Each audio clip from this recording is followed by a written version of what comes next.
and obviously in the last couple of decades, as technology really starts to fire up in a very, very fast way. I mean, things have, you look at even the past 10 years, things have moved so stupid quickly. Goodness. And there's a lot of massive industries and massive businesses that have not put focus and attention into cybersecurity, and we see that, right? We see that when we go look at the news, and there's been a 7 million, person breach in your credit card, and your social is now out there. So let's talk about the current state. We're in the end of 2019, going into 2020.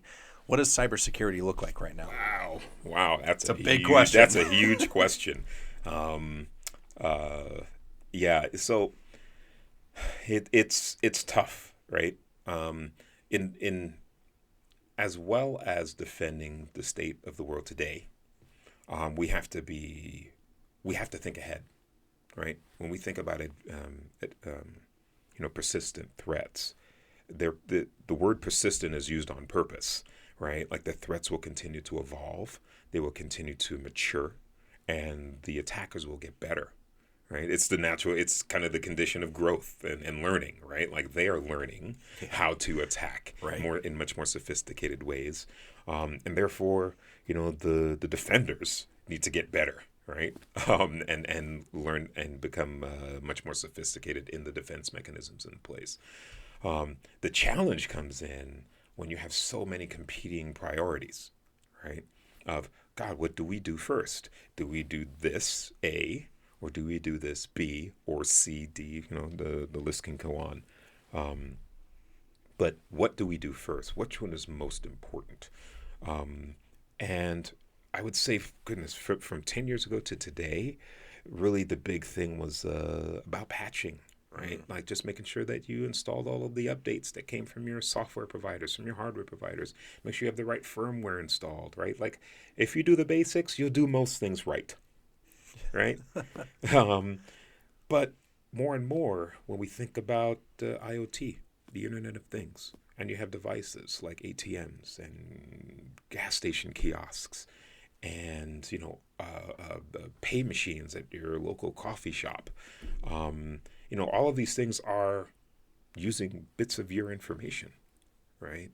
And so when you have the ability to amass all of this information for the right reasons, again, Starbucks is not trying to just save your stuff just for nefarious reasons, right? Neither is any other coffee company. Neither is any, big box store, right? Like their goal, they have specific goals. And in order to make that, they've realized that trust is important. But sometimes priorities, are taken. Trade-offs are taken, I should say, because of certain priorities.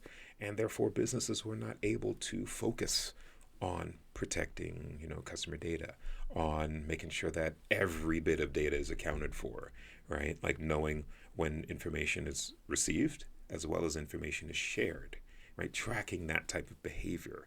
Looking at machine learning and artificial intelligence to come up with predictive models of attacks, right? Like what is the most likely attack pattern?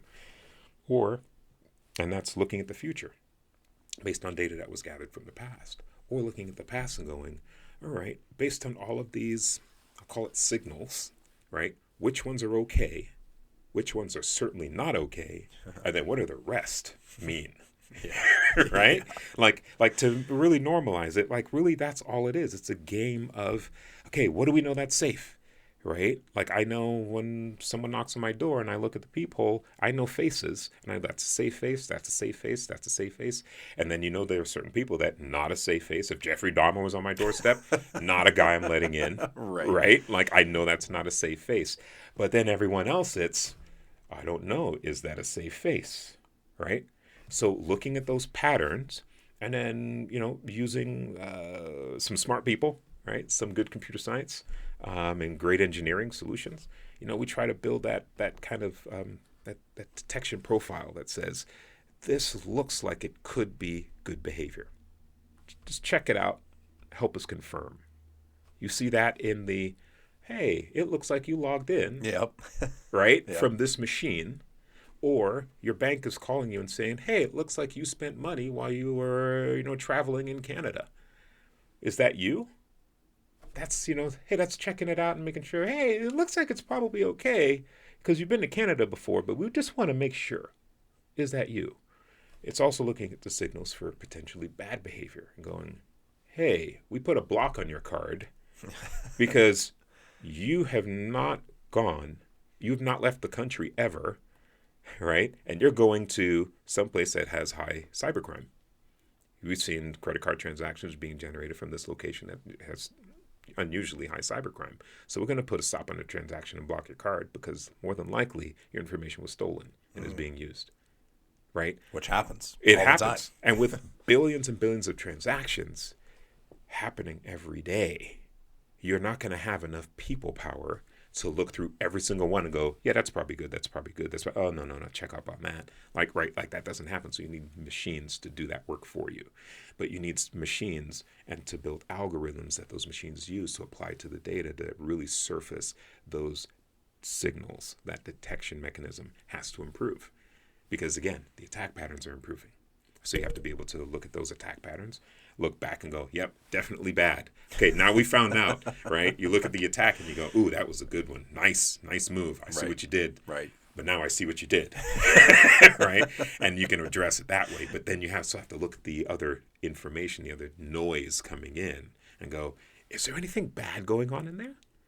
Right? Like let's do some pattern recognition. Let's look at that. Let's try to stitch things together and see if there is a trend that happens, right? Like does transaction A always happen before transaction B, right? And you look at these things in comparison and try to develop some type of heuristic to say, yeah, that's probably bad. We should look into that.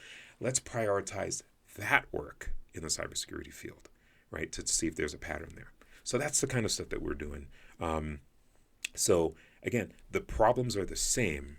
The tools and mechanisms have to advance because we're just trying to look at behavior. Hey guys, thanks for watching this week's episode. We hope you really enjoyed it. If you love the people and stories of the Puget Sound, please support this podcast by reviewing us and rating us on Apple Podcasts. Stay tuned next week as we continue to curate the underground.